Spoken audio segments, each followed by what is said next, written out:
നിങ്ങളൊരു സോളാർ ഉപഭോക്താവാണ് എങ്കിൽ ഈ കാര്യങ്ങൾ ശ്രദ്ധിക്കുക. രാവിലെ നിങ്ങളുടെ റൂഫ് ടോപ്പ് സോളാർ പാനലുകൾ ഉൽപ്പാദിപ്പിക്കുന്ന വൈദ്യുതി മാക്സിമം KSEBയുടെ ഗ്രിഡിലേക്ക് നൽകാൻ ശ്രമിക്കുക. ഇതിനെയാണ് നമ്മൾ എക്സ്പോർട്ട് എന്ന് പറയുന്നത്. ഇമ്പോർട്ട് എന്ന് പറയുന്നത് KSEBയിൽ നിന്നും ഒരു കൺസ്യൂമർ എടുക്കുന്ന വൈദ്യുതിയാണ്. ജനറേഷൻ എന്ന് പറയുന്നത് നിങ്ങളുടെ റൂഫ് ടോപ്പ് സോളാർ പാനലിൽ ഉൽപ്പാദിപ്പിക്കുന്ന വൈദ്യുതി അളവാണ്. സോളാർ ഉപഭോക്താക്കൾ ശ്രദ്ധിക്കേണ്ട ഒരു കാര്യം, നിങ്ങളുടെ റൂഫ് ടോപ്പ് സോളാർ പാനലിൽ ഉൽപ്പാദിപ്പിക്കുന്ന അഥവാ ജനറേഷൻ മീറ്ററിൽ രേഖപ്പെടുത്തുന്ന മുഴുവൻ എനർജിയും എക്സ്പോർട്ട് ചെയ്ത് KSEBയുടെ ഗ്രിഡിലേക്ക് കയറണമെന്നില്ല.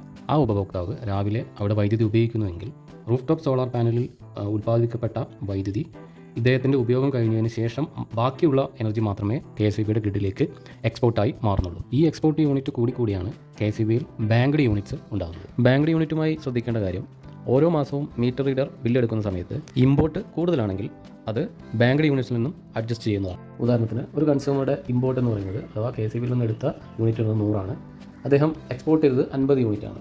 അദ്ദേഹത്തിൻ്റെ ഉപയോഗം കഴിഞ്ഞ് എക്സ്പോർട്ട് ചെയ്തത് 50 യൂണിറ്റാണ്.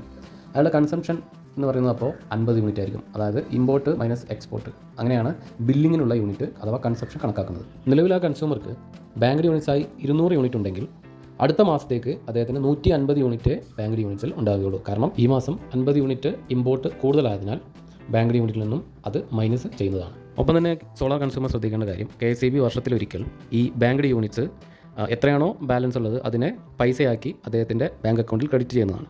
അത് KSEB നിശ്ചയിച്ച നിരക്കിന്.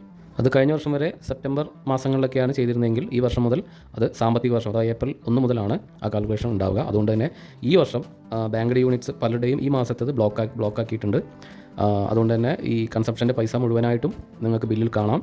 ബാങ്ക്ഡ് യൂണിറ്റ്സിൽ അത് അഡ്ജസ്റ്റ് ചെയ്തിട്ടില്ല. ഈ മാസം മുതൽ നിങ്ങളുടെ ബാങ്ക്ഡ് യൂണിറ്റ്സ് 0 ആയിരിക്കും. കാരണം എത്രയാണോ ബാങ്ക്ഡ് യൂണിറ്റ്സിൽ ഉണ്ടായിരുന്നത് അതിനെ ക്യാഷായി നിങ്ങളുടെ ബാങ്ക് അക്കൗണ്ടിൽ ക്രെഡിറ്റ് ആവും.